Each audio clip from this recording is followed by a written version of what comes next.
For the very first time in our last reading, we see Jesus laying out the reasons why he came. He came to suffer, to be rejected, to die, to be raised again. And so to a 21st century Christian, that's not very shocking because we have the rest of the story.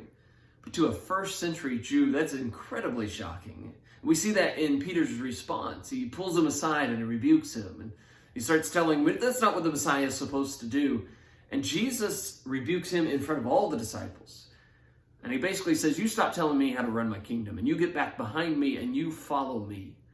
And in our passage this morning, Jesus continues that discussion in explaining to the disciples what it means to follow him and the things that they'll have to do that.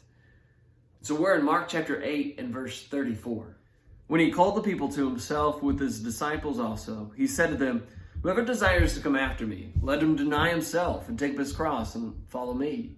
For whoever desires to save his life will lose it, but whoever loses his life for my sake and the gospel's will save it. For what will it profit a man if he gains the whole world and loses his own soul?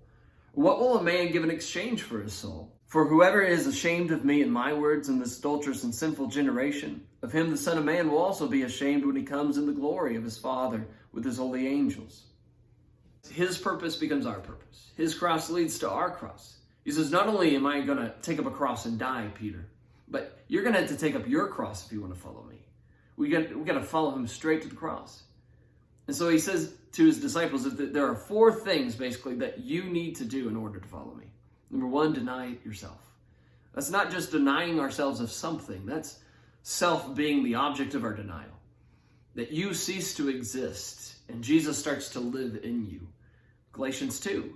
Can somebody look at your life and say, you know, they remind me of Jesus? That's our goal. That's what we want to do. Number two, he says we're to lose our life in order to gain our life. That's not losing your life as dying for him necessarily. He's saying we're to lose our life in this life. You know, there's a lot of people that want Christianity to fit their life. They want it to fit their lifestyle. But you know, really to follow Jesus, it is our life sometimes that we have to lose. There's lots of things we have to sever from ourselves and to lose. Then he says we're to take up our cross.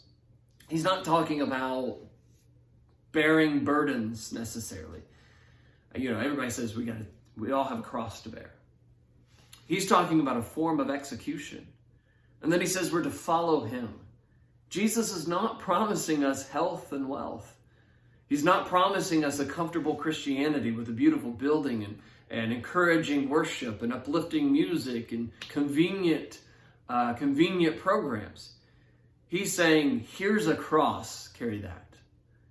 And Jesus goes on to say that there's going to be a lot of things that's going to tempt you to stop following after me. And even if somebody could gain the entire world in the process, which nobody could do that, but even if you could, it wouldn't be worth it. Think about your biggest temptation. Think about the 30 to 60 seconds of pleasure that you get out of it. Even if you got a year, even if you got a lifetime of pleasure out of it. Just measure it in terms of eternity, and you'll see that it's not worth it. It's ridiculous. And so what would we give in exchange for our soul?